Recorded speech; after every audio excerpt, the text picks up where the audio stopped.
Desperté un domingo y mi esposa ya no estaba. En la nevera, una nota: adiós, perdedor, nunca te quise. Al día siguiente, empezaron a aparecer alertas de fraude de la aplicación del banco y de tarjetas de crédito. Pero solo me reí, porque Laura y yo nos conocimos hace 7 años en una cafetería. Yo estaba trabajando en mi laptop, ella entró con una sonrisa que parecía iluminar todo. Hablamos, reímos, y pronto éramos inseparables. Nos casamos 2 años después, compramos una casa, adoptamos un perro. Pensaba que éramos felices.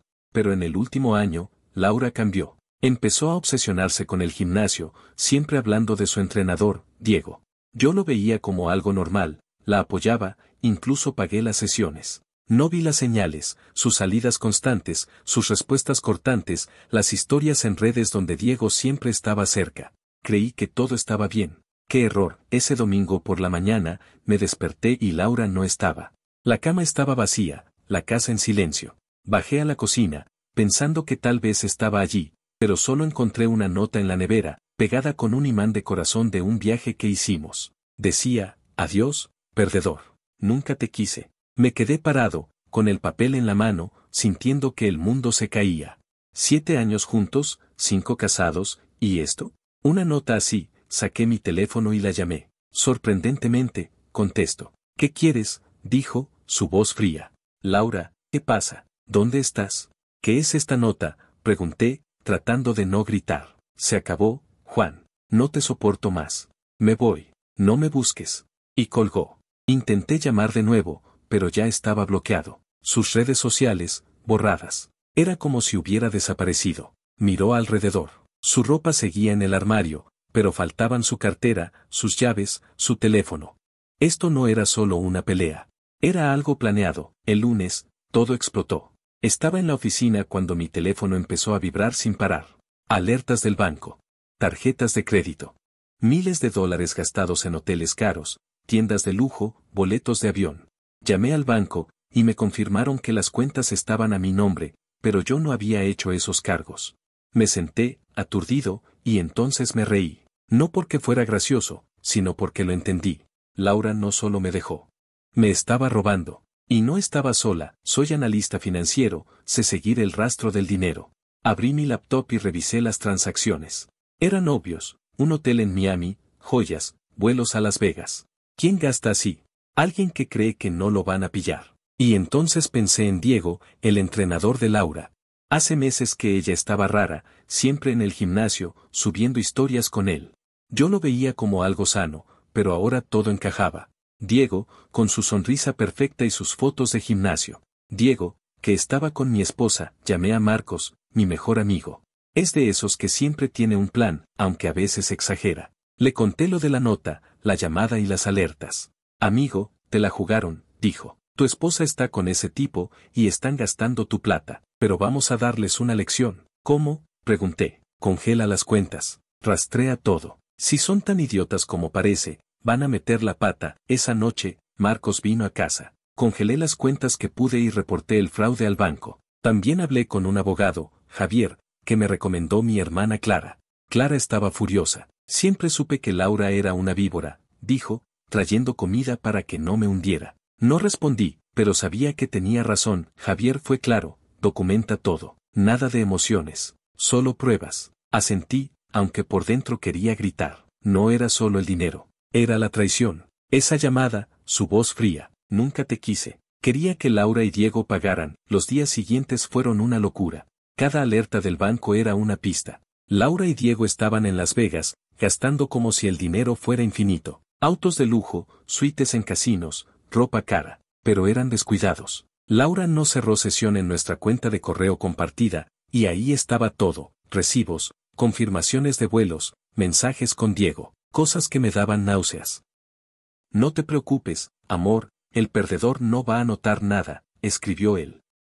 Qué par de genios. Marco se rió cuando lo leyó. Son unos idiotas. Vamos a usar esto. Pase todo a Javier. Cada transacción era una prueba más. Pero no quería solo el dinero de vuelta. Quería que sus mentiras salieran a la luz. En lugar de redes sociales públicas, decidí empezar con nuestro círculo cercano. Hablé con Clara y mi hermano Tomás, y les mostré las pruebas. Ellos se lo contaron a otros amigos y familiares. Pronto, todos empezaron a hablar. ¿Cómo pudo Laura hacer esto? Y ese Diego, siempre parecía un creído. La noticia corrió como pólvora entre la gente que conocía a Laura. Algunos incluso la enfrentaron en mensajes, preguntándole qué pasaba. Ella respondía con excusas vagas, pero nadie le creía. Seguí sus pasos como si fuera un juego. Congelaba cuentas, rastreaba compras. Contacte a las compañías de tarjetas, reporte todo. Mientras tanto, nuestro círculo seguía hablando. Una prima de Laura la vio en una foto de un casino en Las Vegas y le mandó un mensaje: ¿qué haces ahí gastando tanto? Laura no respondió, pero la prima nos pasó la captura.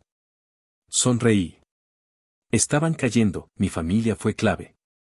Clara me mantenía con ánimo, trayendo comida y hablando conmigo. Tomás, que es un genio con las computadoras, rastreó las direcciones IP de los correos. Estaban en un hotel en Las Vegas. Cada dato me hacía sentir más fuerte, pero no todo era fácil. Por las noches, la nota y la llamada volvían a mi cabeza. Nunca te quise. Su voz fría al teléfono. Dolia. No era amor ya, era una herida. Me juré que no dejaría que eso me destruyera. Javier me llamó al final de la semana. Las pruebas son sólidas, dijo. Podemos ir por fraude y robo de identidad.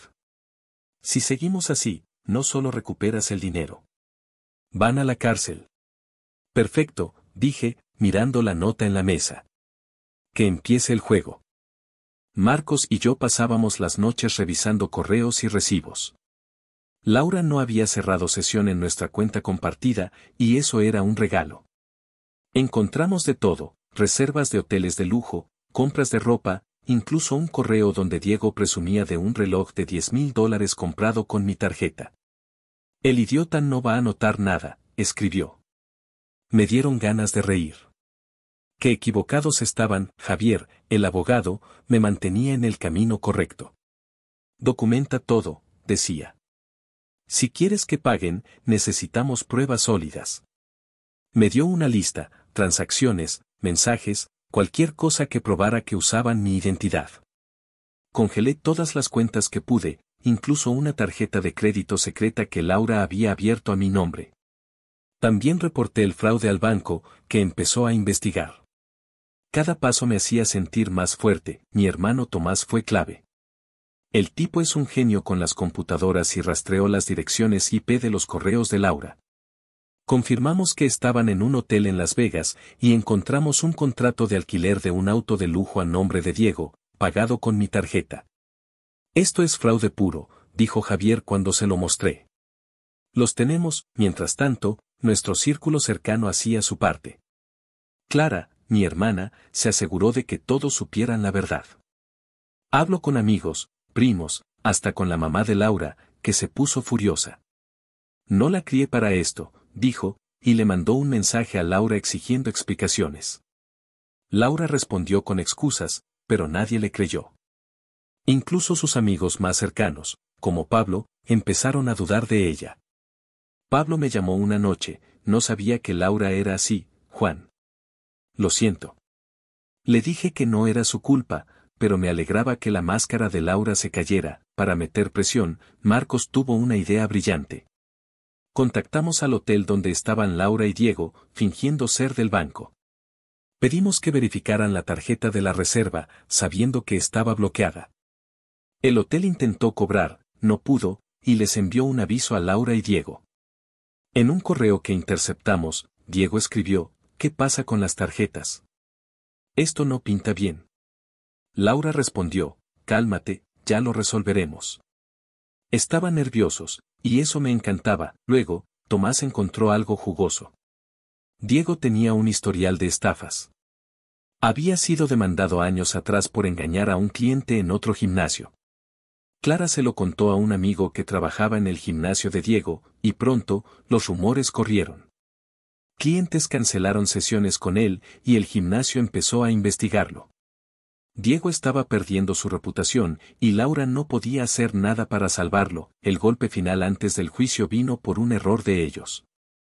Encontramos un correo donde Laura y Diego planeaban mover dinero de mi cuenta a una offshore. Intentaron la transferencia, pero como todo estaba congelado, el banco lo bloqueó y me notificó. Javier casi saltó de alegría. Esto es un delito grave, dijo. Con esto, podemos ir por fraude, robo de identidad y lavado de dinero. Están acabados. Una mañana, Javier me llamó con noticias. La policía los ubicó en Las Vegas. Los van a traer para interrogarlos. Prepárate, porque vas a verlos pronto. Mi estómago se retorció. No había hablado con Laura desde esa llamada el domingo, cuando me colgó con un no me busques. La idea de enfrentarla me ponía nervioso, pero también quería mirarla a los ojos y que viera que no me había destruido. El reencuentro pasó en una oficina del banco, donde lo citaron por las transacciones. Entré con Javier, y ahí estaba Laura, sentada junto a Diego. Ella parecía cansada, con ojeras, el cabello desarreglado. Diego, por otro lado, intentaba verse confiado, pero sus manos temblaban. Cuando Laura me vio, su cara se endureció. ¿Qué haces aquí?, escupió, como si yo fuera el problema. Recuperando lo que es mío, respondí, tranquilo. Y asegurándome de que paguen por lo que hicieron. Laura se rió, pero era una risa nerviosa. No tienes nada contra mí. Esto es un malentendido. Malentendido, dije, sacando una carpeta con las pruebas que Javier me había ayudado a organizar. Transacciones fraudulentas, mensajes donde planean robarme, una transferencia offshore fallida. ¿Quieres que siga? Diego se puso rojo. No sabes de qué hablas, murmuró, pero no me miró a los ojos. Laura se inclinó hacia mí. Eres patético, Juan. Siempre lo fuiste. Por eso te dejé. Esas palabras dolieron, no voy a mentir. Pero en lugar de hundirme, me dieron fuerza. Sigue hablando, dije. Todo lo que digas lo usaremos en el juicio. Laura palideció, y Diego le puso una mano en el brazo, como diciendo cállate. Me fui de ahí sintiendo que había ganado esa ronda. El juicio empezó una semana después. Javier había armado un caso sólido, y el fiscal estaba de nuestro lado. La primera audiencia fue en una sala pequeña, con Laura y Diego sentados del otro lado, representados por un abogado que parecía superado. El fiscal presentó las pruebas, los recibos, los correos, el contrato del auto, el intento de transferencia offshore. Cada documento era un golpe, y podía ver a Laura y Diego ponerse más nerviosos. Javier me había preparado para testificar. Cuando subí al estrado, conté todo, la nota, la llamada, las alertas del banco, como descubrí su plan. Mantuve la calma, aunque por dentro quería gritar.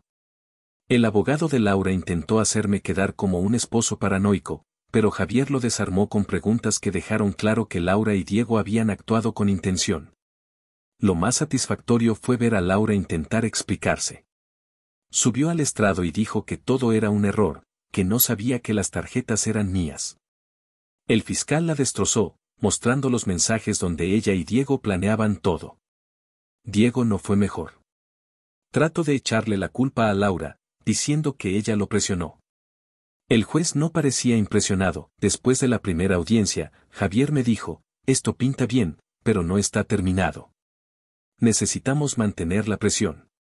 Sabía que tenía razón. Laura y Diego aún podían intentar algo, y no iba a bajar la guardia. Esa noche, en casa, Clara y Marcos vinieron a celebrar. Los tienes contra las cuerdas, dijo Marcos, levantando una cerveza. Clara asintió. Se lo merecen. Pero no te fíes, Juan. Tenía razón. La nota de Laura seguía en mi mesa, un recordatorio de por qué estaba haciendo esto. Nunca te quise. Esas palabras ya no dolían tanto. Ahora eran mi motivación. El juicio iba bien, pero algo me decía que Laura y Diego no se rendirían tan fácil. Había visto la mirada de Laura en el banco, una mezcla de rabia y desesperación. Sabía que intentarían algo, y tenía que estar listo. Con mi familia y amigos a mi lado, y Javier guiándome, estaba preparado para lo que viniera. Esto no era solo venganza. Era justicia, y no iba a parar hasta que se acabara. Las audiencias seguían, y cada una era un espectáculo. Laura intentó jugar a la víctima, diciendo que estaba confundida y que Diego la había manipulado. Diego, por su parte, echó toda la culpa a Laura, diciendo que él solo seguía órdenes. El juez los miraba con una mezcla de aburrimiento y desprecio, y el fiscal los destrozaba con cada pregunta. Una vez, Laura se puso a gritar en el estrado, llamándome obsesionado y diciendo que todo era mi culpa por no darle atención. El fiscal le mostró un correo donde ella le decía a Diego, cuando terminemos con su dinero, estaremos en una playa riéndonos. La sala se quedó en silencio, y Laura se hundió en su silla. Fue un momento que valió oro. Fuera del juicio, seguía apretando el cerco. Clara, mi hermana, y Marcos, mi mejor amigo, se aseguraron de que nuestro círculo cercano mantuviera la presión. La mamá de Laura, que ya no podía defenderla, cortó contacto con ella. Amigos en común, como Pablo, dejaron de hablarle. Incluso el gimnasio donde trabajaba Diego lo despidió después de que los rumores de sus estafas se extendieran. Clara se enteró por un amigo de que Diego intentó conseguir trabajo en otro gimnasio, pero nadie lo quería. Se está quedando sin opciones, dijo Clara, sonriendo. Buen trabajo, Juan. Tomás, mi hermano, seguía siendo un genio. Rastreé una cuenta de correo secundaria que Laura usaba para comunicarse con Diego, y encontré algo jugoso. Habían intentado vender el reloj de $10,000 en una casa de empeño en Las Vegas. El trato no se concretó porque la policía ya los tenía en la mira, pero el correo era otra prueba de su descaro. Javier lo presentó en el juicio, y el juez anotó algo en su libreta con cara de esto se acabó, pero Laura y Diego no se rindieron tan fácil. Una noche, recibí un mensaje de un número desconocido. Era Laura. Si sigues con esto, vas a arrepentirte, decía. Podemos hacer un trato. Me reí. ¿Qué podía ofrecerme? Le mostré el mensaje a Javier, quien lo añadió a las pruebas como intento de intimidación. Están desesperados, dijo. Eso es bueno. Significa que saben que van a perder. El punto de quiebre vino en la penúltima audiencia. El fiscal llamó a un testigo sorpresa, un empleado de la casa de empeño en Las Vegas. El tipo confirmó que Laura y Diego intentaron vender el reloj, y que Diego se puso agresivo cuando le pidieron identificación. El testimonio fue devastador. El abogado de Laura y Diego apenas pudo hacer preguntas, y cuando terminó, Diego se veía como si quisiera desaparecer. Laura, por primera vez, no dijo nada. Solo miró al suelo. Esa noche, Marcos trajo cervezas a casa para celebrar. Amigo, los tienes, dijo. Esto es mejor que una película. Clara asintió. Se lo buscaron. Pero no bajes la guardia. Tenían razón. Aunque el juicio iba bien, quería asegurarme de que no tuvieran salida, entonces, tuve una idea. Con la ayuda de Tomás, hackeamos, legalmente, claro, una cuenta de redes que Diego usaba para presumir su vida de lujo. Publicamos una captura de uno de sus correos, donde hablaba de engañar al perdedor. No dijimos nombres, pero nuestros amigos sabían de quién se trataba. La publicación se compartió entre el círculo y, pronto, Diego era el hazmerreír. Un cliente del gimnasio le escribió, «Qué bajo caíste, amigo». Diego cerró la cuenta al día siguiente. Fue una pequeña victoria, pero me hizo sonreír. La audiencia final fue el clavo en el ataúd. El fiscal presentó todas las pruebas, desde los correos hasta el testimonio del empleado de la casa de empeño. Javier cerró con un discurso que dejó a todos callados. No solo robaron dinero. Robaron confianza, seguridad y dignidad. No merecen clemencia. Cuando terminó, el juez se retiró a deliberar. Laura y Diego apenas se miraban. Sabían que estaban acabados. El veredicto llegó rápido. Laura y Diego fueron encontrados culpables de fraude, robo de identidad y tentativa de lavado de dinero. Laura recibió 3 años de cárcel y una multa que la dejaría en la ruina. Diego, por su historial de estafas, se llevó 5 años. Además, tuvieron que devolver cada centavo que gastaron, lo que significaba que saldrían de la cárcel sin nada.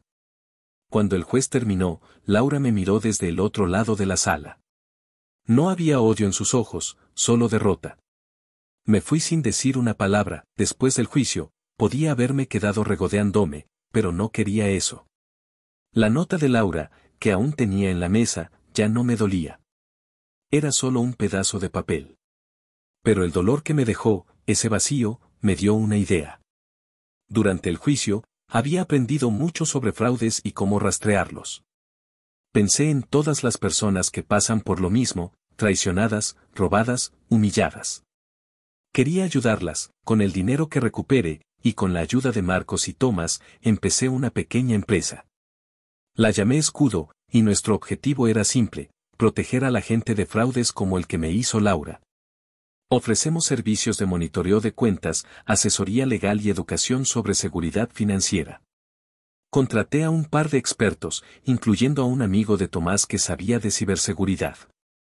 En pocos meses, teníamos clientes, familias, pequeñas empresas, incluso un par de famosos que habían sido estafados. Cada caso que resolvíamos era como cerrar un capítulo de mi propia historia. Clara se convirtió en mi animadora número 1. Mira lo que hiciste, me dijo una noche, mientras cenábamos en casa. Convirtieron tu dolor en algo grande. Marcos, siempre el bromista, añadió, y de paso, le diste una lección a esos dos idiotas. Nos reímos, pero en el fondo, sabía que tenía razón. Laura y Diego no solo perdieron su libertad. Perdieron su reputación, sus amigos, su futuro. ¿Y yo? Yo estaba construyendo el mío. No todo fue fácil. Hubo noches en que el eco de la voz de Laura, diciendo nunca te quise, volvía. Pero en lugar de hundirme, lo usaba como recordatorio. No era el perdedor que ella creía. Era alguien que había peleado y ganado.